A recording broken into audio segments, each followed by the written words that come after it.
Greetings and welcome to our conversations on COVID and development.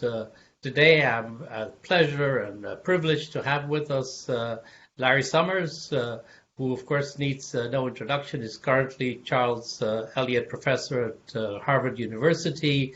He used to be, of course, Chief Economist of the World Bank, Secretary of the Treasury in the U.S., and I should note also, on a parochial note, that he is the chair of the board of the Center for Global Development. So, Larry, welcome and thank you for making the time to be with us today.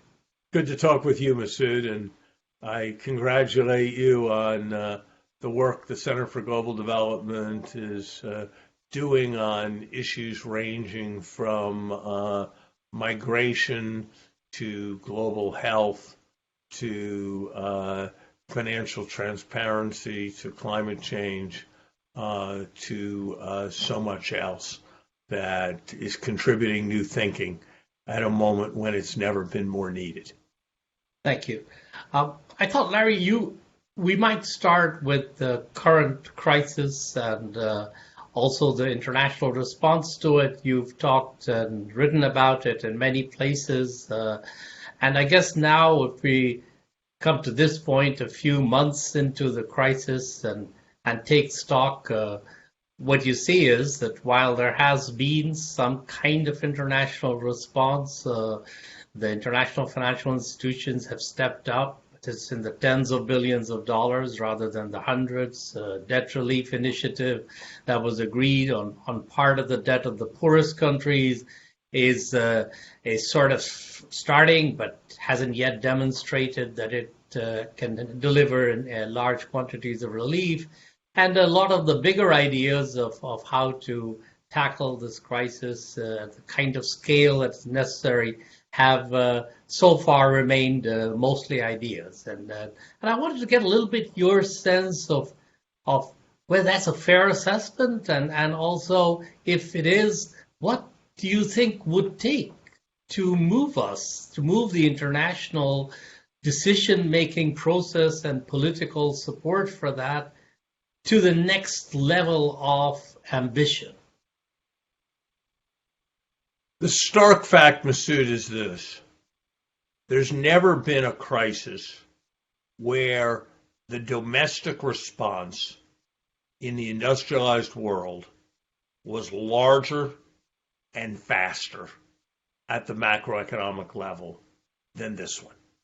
You think about growth in central bank balance sheets, if you think about increases in government budget deficits, if you think about intrusiveness into the functioning of the financial system, if you think about policymakers to change policies to change the lives of ordinary citizens, this has been war-level transformation. There's been nothing like it in the United States since the Second World War. So at the domestic level, it's never been bigger. At the global level, relative to the magnitude of the crisis, it's never been smaller. If you compare this moment with the 2008 financial crisis, if you compare it with the Latin American debt crisis, if you compare it with the Asian financial crisis, if you compare it with the recycling efforts in the mid-1970s and late 1970s after the oil shock, there's never been a lesser global cooperative response. And that's got to stand out at a moment when the world economy is much more globally integrated than ever before. What will it take to do better? I think my country and its rejection of multilateralism and its rejection of the idea of international community and its truculence towards so many has to bear great responsibility given the great leadership it has displayed on so many other global occasions. I think apart from the policy errors made in the United States, I think the difficulty in finding modus vivendi for joint action between the West and China at a moment when China has emerged as a major power, finding a way to get past that is, I think, a second requisite for more success.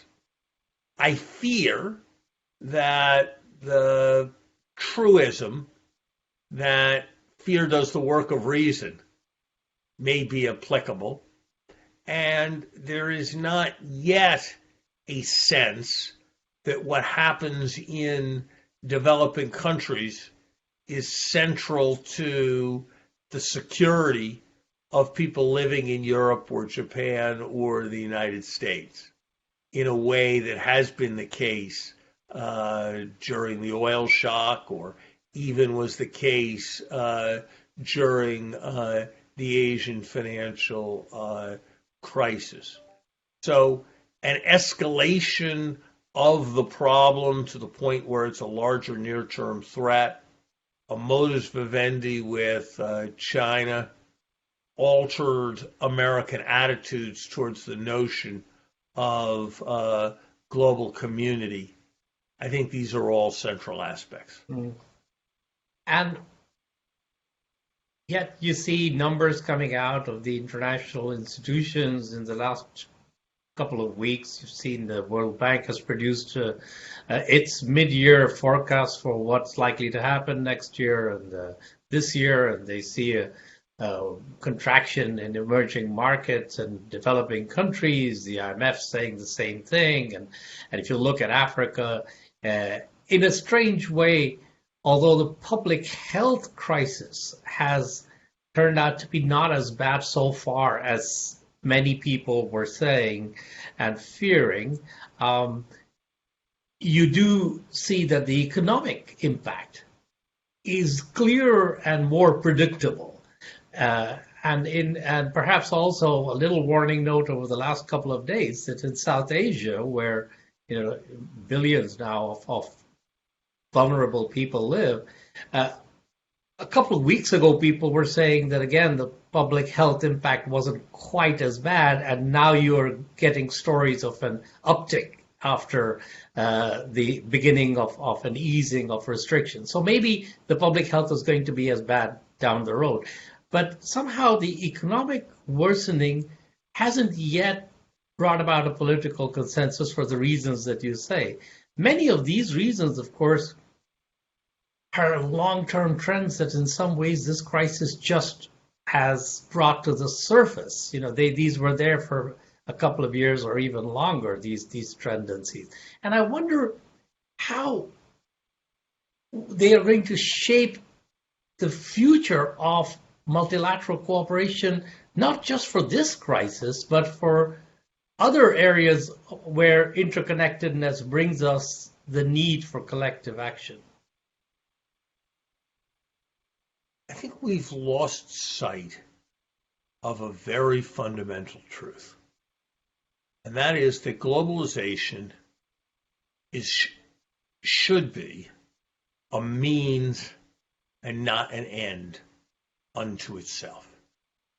The reason for globalization is that it enables regular people everywhere to live better lives, to have better jobs, to be able to buy a wider array of products that at lower cost, to be more engaged with others and so become more secure in the way they live, to enable global cooperation to meet common threats, whether it's climate change, whether it's the threat of pandemic disease, whether it's the threat of terrorism, whether it's the threat of rampant financial instability caused by unregulated banks. global institutions, global cooperation is a means to an end. And we have, over the last 2 decades, lost sight of that. And too often, global cooperation and globalization has been seen as an end unto itself. And the motivations have been motivations that touch the lives of a global elite, of the people who are better off with their movies and the movies they performed in being protected from piracy, of the companies that didn't want, for extremely long periods of time, their pharmaceutical products to be imitated, of the financial institutions who wanted their capacity to trade derivatives to be spread more widely, of the global corporations that wanted more capacity to outsource while maintaining control. And this was too much the agenda of globalization, and it didn't seem like it was contributing to the lives of and to the fulfillment of regular people, nearly to the extent that it was generating opportunity for those on the international conference circuit. As I've said before, it was too much about the interests of those in Davos and not enough about the interests of those in Detroit. And I think that's what's led to these much more negative feelings about globalization and contributed to the current difficulty in mobilizing global support. A president of the United States who treats the global economy as a zero-sum game only serves to reinforce these kinds of feelings. So I think it's the irony of this moment that there's never been a need for more global cooperation. After all, the bacteria, the virus doesn't know from international borders. But at the very moment when there's more need for cooperation, there's less trust in the capacity of cooperation to work out effectively. And that's why we are having a difficult time. It's also the case that, Masood, that generosity is what we economists call an income elastic good. People are more inclined to be generous when they feel secure and like they are doing well than when they feel insecure and they are doing poorly. And so a moment of unprecedented economic stress in the industrial world is an especially difficult moment to ask for a focus on poor countries in Africa or in South Asia. Absolutely. And you could then say it's harder to make the case in this current environment to get people to focus on improving lives of poor people in Africa or South Asia. But you should be able to make a better case for dealing with the kinds of issues which have spillovers, whether they're pandemics or down the road climate change or I wonder, or financial instability. Do you think that the international institutions that have been set up over the last 70 years are adequately focused on the global public goods and the funding of organizing, mobilizing support for global public goods, as opposed to development in the broad? And do you think that's an avenue that should be explored more and be a more central feature of the way in which we organize international institutions? I've been a long-term advocate, going back to my time as chief economist of the World Bank, in a global public goods agenda and in seeking to mobilize funding for the provision of global public goods. I was writing papers 3-4 years ago that made the case that going forward, the global risk from pandemics was comparable to the global risk from climate change. I think the question, though, is that we're caught in a rather unfortunate cycle where there isn't confidence that the institutions are effective, and therefore they receive less funding. And even if they might have been effective, once they receive less funding, they become less effective. Look, let's not be confused.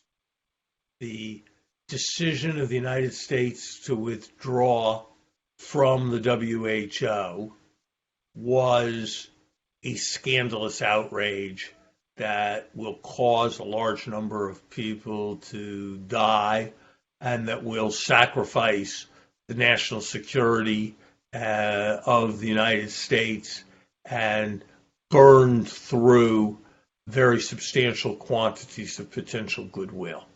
It's not the act that a responsible president would have taken. That having been said, let's not be confused. The WHO, relative to the magnitude of the problems it faced, even given the budget it received, was not an appropriately competent, effective, objective, apolitical, or operating with integrity organization. WHO was terrible. That didn't make withdrawing from it the right strategy, but let's not let our outrage at the American withdrawal cause us to be confused about the level at which it was operating. And things of this kind, I think the WHO is probably a particularly pronounced case, but it is not a unique case. And if these institutions are going to win back the confidence of publics, they are going to have to figure out how to operate in more modern and effective ways. Americans are not wrong to think that it is outrageous that the World Bank has so many thousands, more than 10,000, I believe, staff, many of whom, by the hundred, are paid more than twice what the Secretary of the Treasury of the United States is, largely consumed by the activity of meeting with each other to discuss papers that no one reads. That is a legitimate thing to be angry about. and it has not been fixed.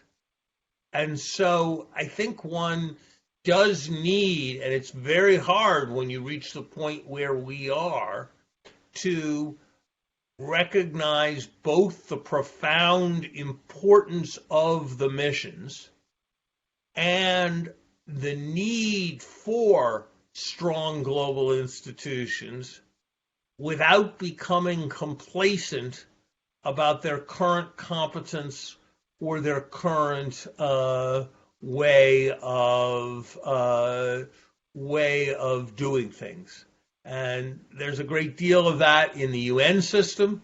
There's a great deal of that in the development banking community.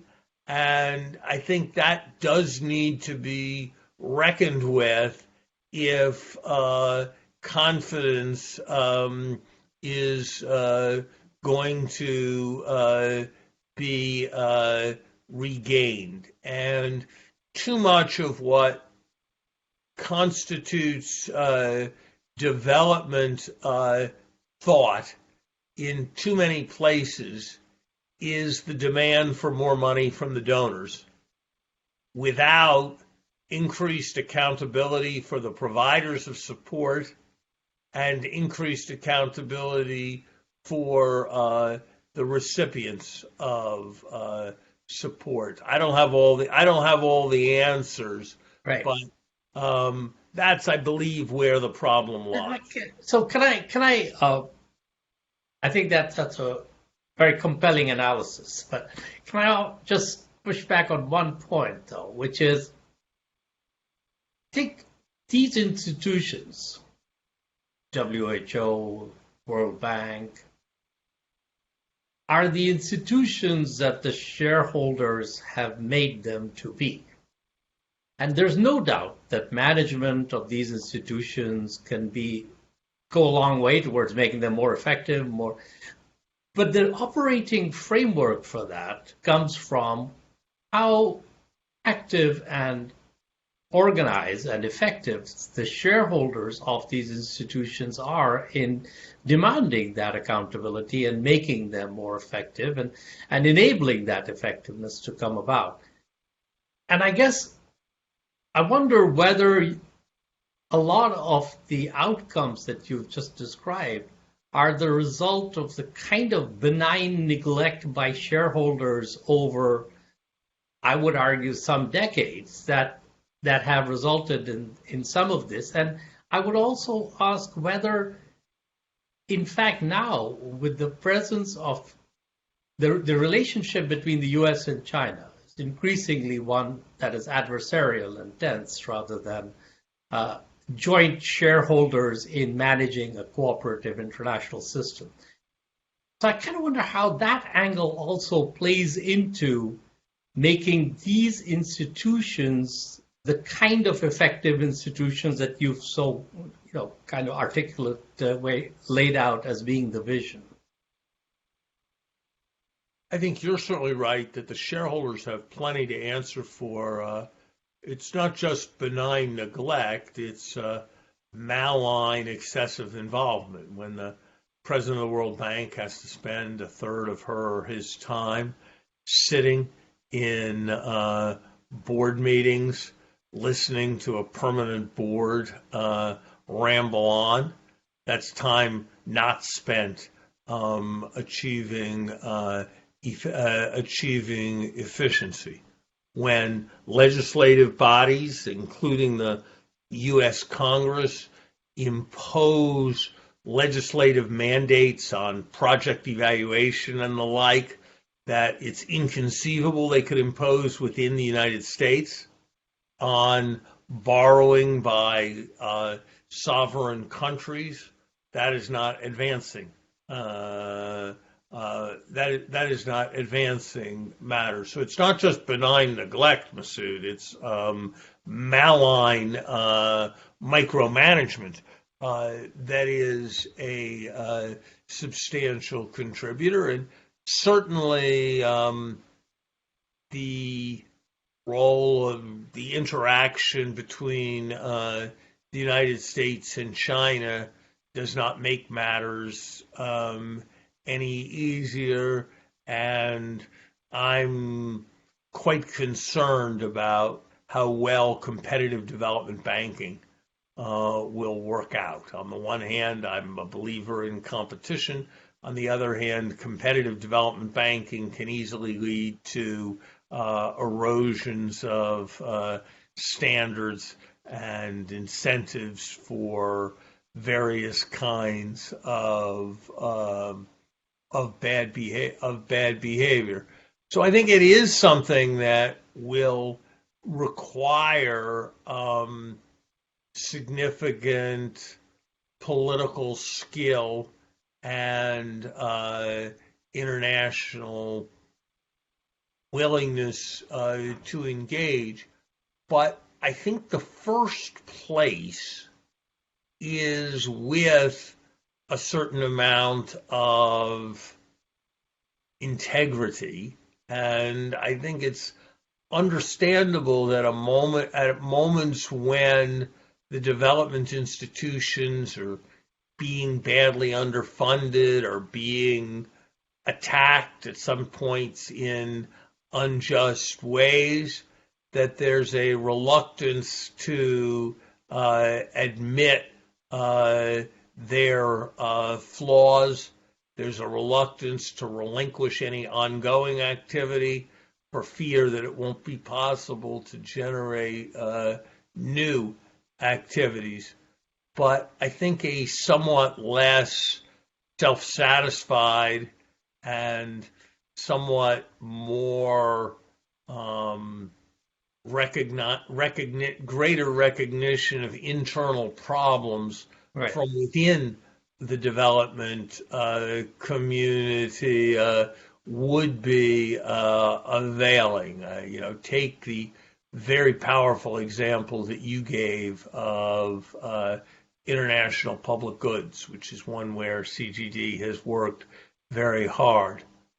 If some of the advocates of international public goods were prepared to suggest that some part of the funding for increased efforts on international public goods might come from more traditional non-public goods support programs, I think they would be heard rather more credibly than when every ask is for incremental resources because nothing existing can be touched. In no area can there be a push for more self-reliance. Absolutely. And I think you could, in fact, look ahead now over the next 2 years. We're going to face in another area a similar challenge, which is the issue of the unsustainable debt of a lot of poor countries. You and I were both involved. You were leading at that time the political level consensus building on trying to deal with unsustainable debt for the poorest countries 2 decades ago under the HIPC initiative. And I was doing some of the technical work on that at the time. And I don't know whether it's going to be the same kind of initiative, but certainly some 36 countries who are currently at levels of debt that are already looking unsustainable over the next 18 months or 2 years with the worsening of their prospects and with additional borrowing will end up at a point where something will need to be done. And that will require difficult decisions by these institutions and by their shareholders, as they did last time. And I guess I wanted to get a little bit your sense of looking at that debt issue, how one could go about it this time and maybe reduce the lag between the recognition of the problem and the action that is taken to actually address it, because it pushes people into an area where they would rather not go because all their internal rules and regulations, which are all very sensible for good times, need to be breached. And I also think that the the reaction of some to say, well, because this problem is coming down the road, let's just hold off from providing any money to these countries now, except on grant terms, is also counterproductive, because then you're just going to make the problem worse in 18 months. So any thoughts on this difficult issue of debt, Larry? Masood, I'm at the very early stage of trying to immerse myself in this problem because I think it's some ways the most profound global financial problem that we face in the post-COVID world. I think the great difficulty is that in the previous incarnation that you referred to, that you and I worked on in the late 90s, if the development institutions, the IMF, the World Bank, and so forth, were prepared to break their taboo and to accept not being fully repaid, that was sufficient to do a great deal for a certain group of countries. Today, they are a much smaller fraction of the total debt because the private sector is larger, because China has become a very large player, and because a larger part of all the debt is not to sovereigns, but is to corporates.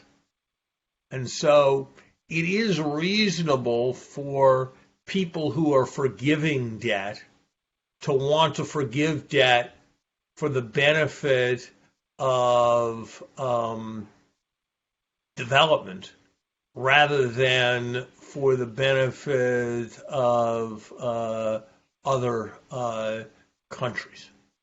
It's a kind of trivial example, but I'm frequently asked to speak to various nonprofit organizations that do good in various ways, and a question of what the speaking fee is arises, and I have a policy which I call most favored nation. You're a nonprofit organization. Whatever you want to pay me is fine, but you can't pay more to the other speakers like me. And I think our challenge is going to be to work something like that out with respect to debt rescheduling, debt reprofiling, as we go forward with a complex set of stakeholders. And it's not enough for the international institutions to be generous with their shareholders' money. They're going to have to develop the analytical capacity and the moral and political force to impose or be at the vanguard of imposing broader solutions, and they're going to have to do it quickly.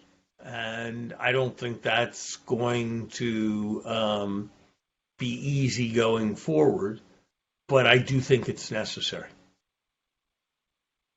Yeah, it's certainly going to be complicated. And you see that right now in the current short-term standstill that has been agreed. The private sector has been encouraged to do its part, and we've seen some general statements from it, but when it comes to the transaction level, it turns out that there are many more impediments to being able to move forward, and those are obviously holding things up.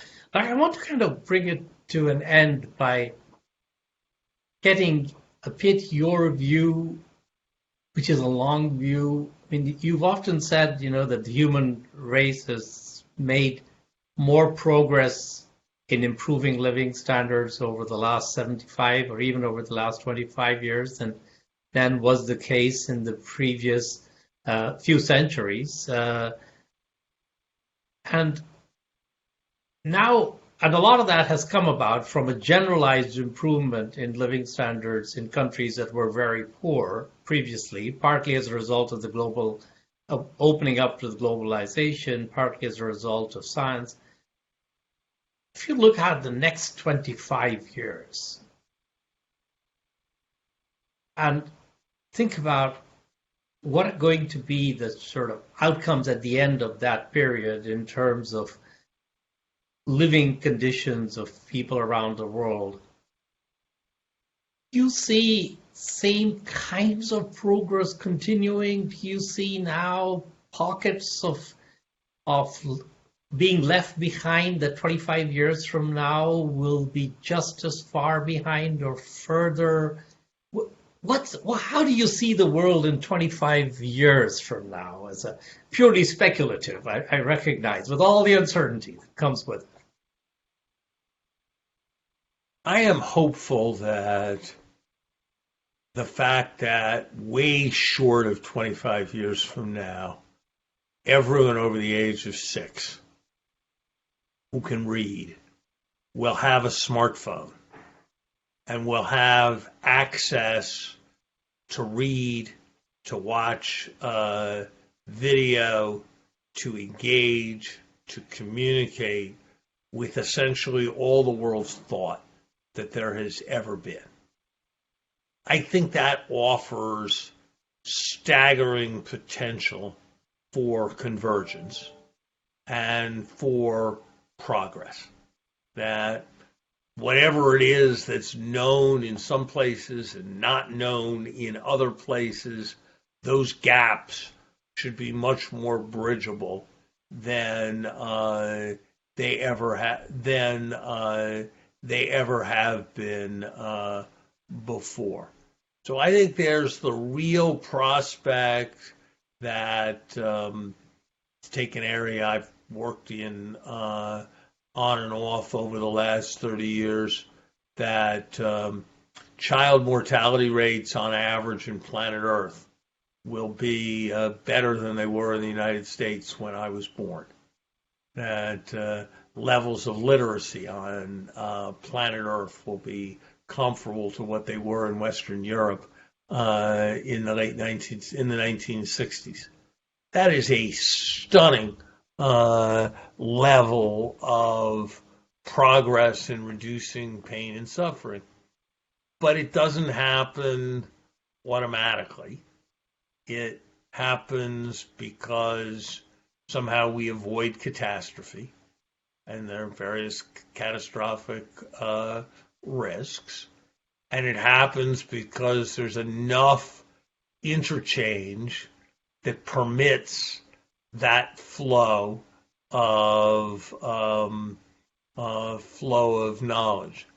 But I would say that my expectation would be that that broad pattern of convergence that we have seen is something that will continue.